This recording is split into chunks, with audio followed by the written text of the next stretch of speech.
आप अगर वाकई हर दिल अजीज़ बनना चाहते हैं तो अपनी ज़बान मीठी कर लें। मैं कुछ टिप्स दे देता हूँ कि आप अपने अल्फाज को कैसे मीठा कर सकते हैं, कैसे अच्छा कर सकते हैं।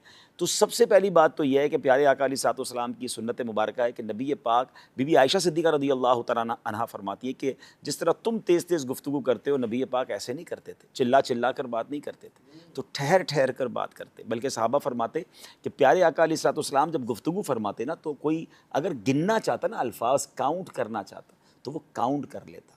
अब हम गौर करें कि हमारे अल्फाज कोई काउंट करना चाहे तो क्या काउंट कर सकता है?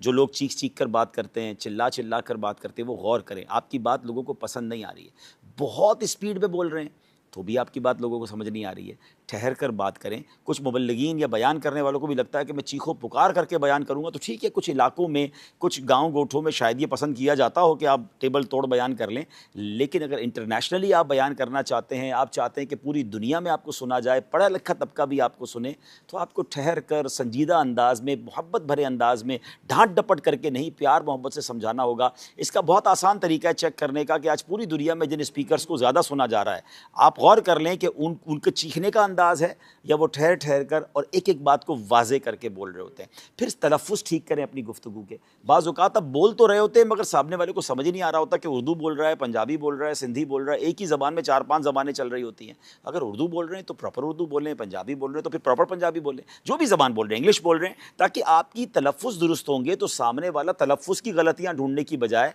आपकी बात पर तवज्जो करेगा। तो अपनी गुफ्तगू को बेहतर ज़रूर किया जा सकता है। एक प्रॉब्लम ये कि जब किसी को कहें ना कि यार आपका अंदाज़ ठीक नहीं है या आप चीख कर बात करते हैं, यानी कुछ लोगों की ऐसी आदत है।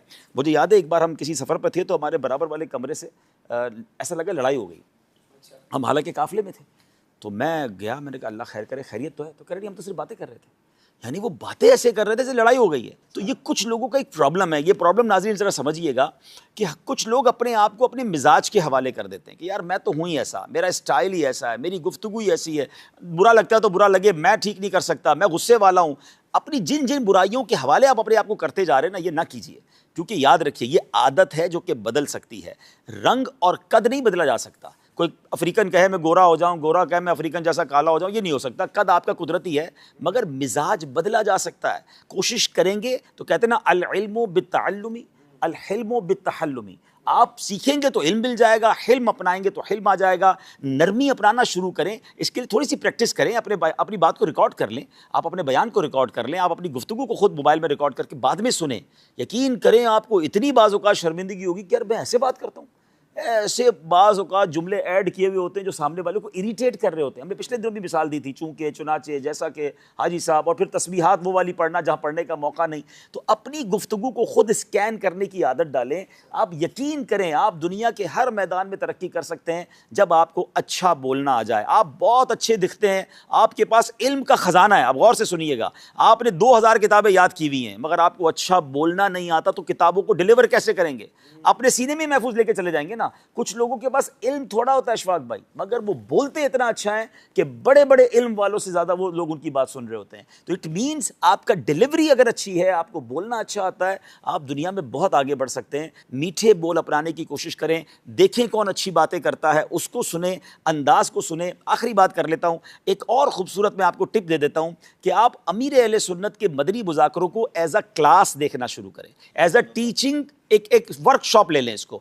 आप गौर करें कि अमीर अहले सुन्नत क्या क्या करते हैं। मैंने बहुत गौर से मदनी मुज़ाकरे को एक तरह से स्कैन करने की कोशिश की कि आप देखें मुश्किल सवाल को मुस्कुराकर कैसे सुनते हैं, टिपिकल क्वेश्चन को जवाब कैसे देते हैं, हर थोड़ी देर बाद मौजू तब्दील कैसे करते हैं, आप किसी नाजरीन में से किसी को बोर नहीं होने देते, थोड़ी देर बाद आप नाजरीन से सवाल ले लेते हैं, कभी बच्चों को इन्वॉल्व कर लेते हैं, कभी नात शरीफ शुरू हो जाती है। इंसान यकसानियत से बोर हो जाता है। मुबल्लिगीन के लिए, स्पीकर्स के लिए, प्रोग्राम करने वालों के लिए मदनी मुज़ाकरा एक ऐसी क्लास है कि आप हर थोड़ी देर बाद उसका रंग चेंज होते हुए देखेंगे। कभी चेहरों पर मुस्कुराहट होगी, कभी आंखों में आंसू होंगे, कभी क्वेश्चन आंसर होंगे, कभी खौफ खुदा होगा, कभी इश्क रसूल होगा। इतनी वैरायटी है।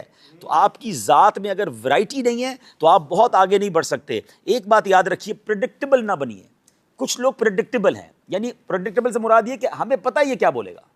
जिस दिन आपके बारे में ये हो गया ना कि जब भी राशिद भाई बात करेंगे यही वाली बात करेंगे, तो आपको लोग सुनना छोड़ देंगे कि यार इनका तो एक ही टॉपिक है, एक ही अंदाज है। आपके अंदर इतना कुछ हो कि जब आप बयान करें, आप किसी से मशवरा करें, आप गुफ्तगू करें, यार कोई नई बात लेकर आएंगे ये, माशाल्लाह इनका मुताला इतना अच्छा है कि आज ये किसी नए मौजू पे बात करेंगे। तो जितना अनप्रेडिक्टेबल रहेंगे आप, जितनी आपके अंदर माशाल्लाह मुताला होगा, आप अपनी गुफ्तगू में तनव्वुर लाएंगे, वैरायटी लाएंगे, इंशाल्लाह लोग आपको सुनते चले जाएंगे।